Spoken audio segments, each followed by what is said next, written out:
Good morning বন্ধুরা, আজকে আমরা যাব ভারতের এমন একটা মেলায় যেটা গোটা ভারতের দ্বিতীয় সবথেকে বড় মেলা, যেখানে সবথেকে বেশি লোকের গ্যাদারিং হয়ে থাকে।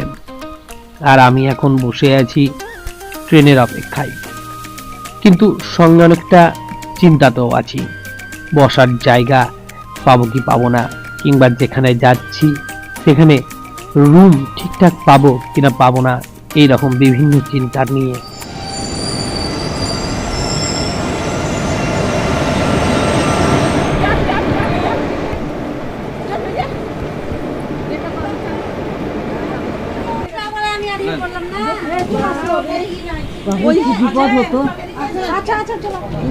আজকে আমি যাচ্ছি ভারতের দ্বিতীয় সব থেকে বড় জনবহুল বিশিষ্ট মেলাতে। সব থেকে মজার যে বিষয়টা, আজকে আমার কাছে টিকিট নাই বলতে গেলে টিকিট ছিল, কিন্তু সেটা টিকিট না, ব্যাচ। কিছুক্ষণ পরেই মায়ের বন্ধু বান্ধবীদের সাথে হাসি ঠাট্টা করতে করতে ভুলেই গেলাম টিকিট আর টিটির কথা। যদিও টিকিট আর টিটি কোনোটাই আমাদের এই ট্রেনে প্রয়োজন হয়নি মায়ের বন্ধু বান্ধবীদের জন্য। তবে সব থেকে বেশি আজকের রোল প্লে করেছে আমাদের অরুন্ধু দিদি। কিছুক্ষণ অরুন্ধু দিদির সঙ্গে পাশের কামরায় গল্প করে দেখতে থাকলাম বাইরের প্রাকৃতিক সৌন্দর্য। তা করতে করতেই পেরিয়ে গেল ঘাগড়া স্টেশন।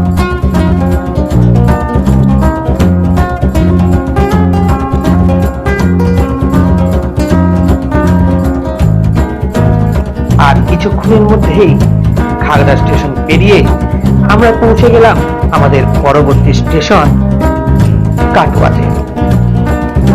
আর কাটোয়া যেমনই পৌঁছানো শুরু হয়ে গেল খাবার আয়োজন। মা আর মিনা জেঠিমা বার করলো পরোটা। মিনা জেঠিমার পরোটাটা অনেকটাই ঠিক ছিল, কিন্তু মা যেমনই পরোটা বার করলো শুরু হয়ে গেল অরুন্ধু দিদির হাসি। এ যেন নতুন রূপের পরোটা, নতুন স্বাদের পরোটা। হয়তো আপনারাও কখনো দেখেননি, আর আমিও এরকম পরোটা কখনো দেখিনি। কিছুটা অরুন্ধু দিদি, কিছুটা আমি খেয়ে আমরা তৃপ্ত হলাম এই নতুন স্বাদের পরোটা।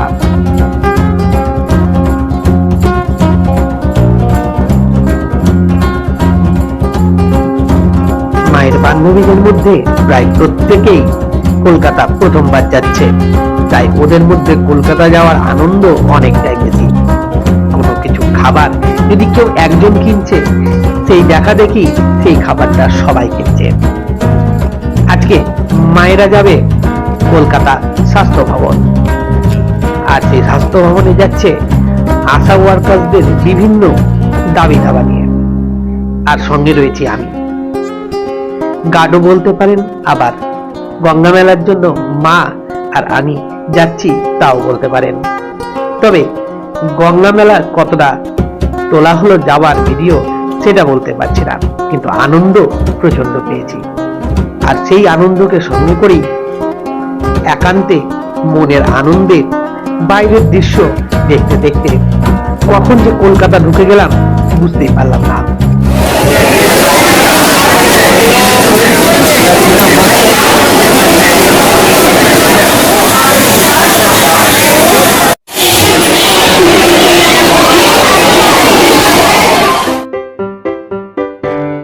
রাস্তায় আস্তে আস্তে অ্যাকশন ক্যামেরার ট্রাইপড গেল ভেঙে, তাই বেরিয়ে পড়লাম অ্যাকশন ক্যামেরার ট্রাইপড খুঁজতে।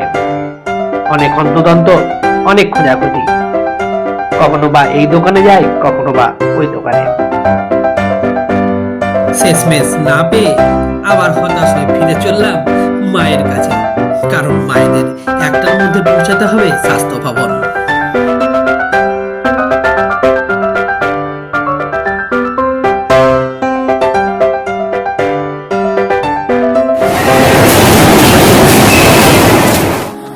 এবার শুরু হাওড়া থেকে সোজা স্বাস্থ্য ভবনে যাওয়ার পালা।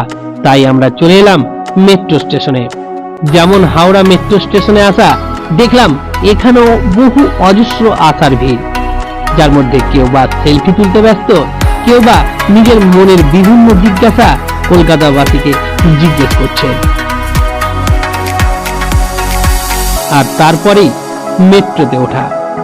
মেট্রোতে প্রচন্ড ভিড়, ঠেলাঠেলি, আর সত্যি এক অজানা আনন্দ যেন ছুটে চলেছে আশাদের মধ্যে।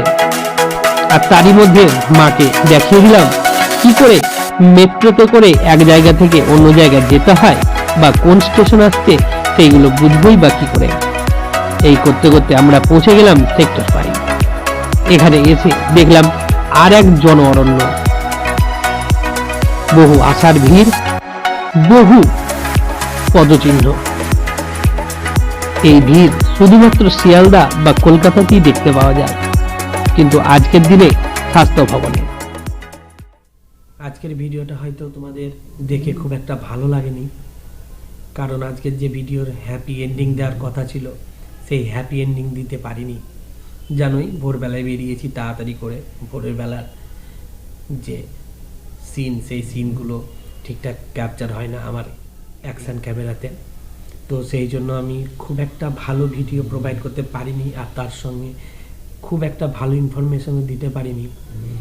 আর যেহেতু আমি মায়েদের সঙ্গে গিয়েছিলাম আশার সেই মিছিলে, যেখানে আশারা তাদের দাবি দাবা নিয়ে বর্তমান পশ্চিমবঙ্গ সরকারের কাছে কিছু কথা রাখতে গিয়েছিল, তো তাদেরকেও আমাকে গাইড করে নিয়ে যেতে হয়েছে স্বাস্থ্য ভবনে। তো সেই জন্যে আমি আর ভিডিওটাকে ঠিকঠাক কন্টিনিউ করতে পারিনি, তবু আমি চেষ্টা করেছি যতদূর ভিডিওটা দেখানোর, মানে আমার যতটা সম্ভব ততটাকে তুলে ধরবার। আমি কি করে ট্রাভেল করলাম সকালবেলা থেকে রাত্রিবেলা এই পর্যন্ত। আজকে আমি এই মুহূর্তে হোটেলে আছি, হোটেলে কামরাতে আমরা 3 জন, আমি, মা আর আমার পাশের গ্রামের একটা কাকিমা, মায়ের সঙ্গেই কাজ করে। সকালবেলায় বেরিয়ে যাব নামখানা লোকাল ধরে গঙ্গাসাগরের দিকে। তো কালকের জার্নিটা থাকছে পুরো, এবং কালকের যে ভিডিওটা সেটা কিন্তু খুব ভালো হতে চলেছে, মানে একটা নতুন রূপে আমি ভিডিওটাকে লোকের কাছে পৌঁছে দিচ্ছি। তো সেই জন্য ভিডিও শেষ পর্যন্ত দেখো, নিশ্চয়ই ভালো লাগবে তোমাদের জন্যই আমার প্রত্যেকটা ভিডিওতে আলাদা আলাদা অ্যাপিয়ারেন্স থাকছে, এবং আমি নিজেকে আরও উন্নত করার চেষ্টা করছি। অনেকটা রাত হয়ে গেছে, এখন রাত্রি প্রায় 9টা সাড়ে 9টা বাজে। আর এই মুহূর্তে হোটেলে আমাকে ভাড়া নিল 1300 টাকা, 3 জনের 1300 টাকা। সেই হিসাবে হোটেলটা কিন্তু খুব বাজেট ফ্রেন্ডলি, এবং হোটেলটা খুবই পরিষ্কার পরিচ্ছন্ন। এতে সব থেকে বড় ব্যাপার কি, এখানে এই হোটেলে 3টে বেড রাখা আছে 1300 টাকাতে। বেডগুলো খুব পরিপাটি করে সাজানো, পরিষ্কার, এবং এই হোটেলে যদি কোনোভাবে আগুন লেগে যায় তাহলে কিন্তু ফায়ার এক্সটিংগুইজার এই হোটেলেই রাখা আছে। ফলে এই হোটেলটা আমার জন্য খুব ভালো। আমি যতগুলো হোটেলে থেকেছি আজ পর্যন্ত তার মধ্যে এই হোটেলটা সব থেকে টপে র্যাঙ্ক করছে, মানে বুঝতেই পারছো হোটেলটা আমার জন্য কতটা পছন্দের। চলো আজকের জন্য বাই বাই করি, আবার পরের দিন নতুন একটা ভ্লগ, নতুন অ্যাপিয়ারেন্সে। Bye bye.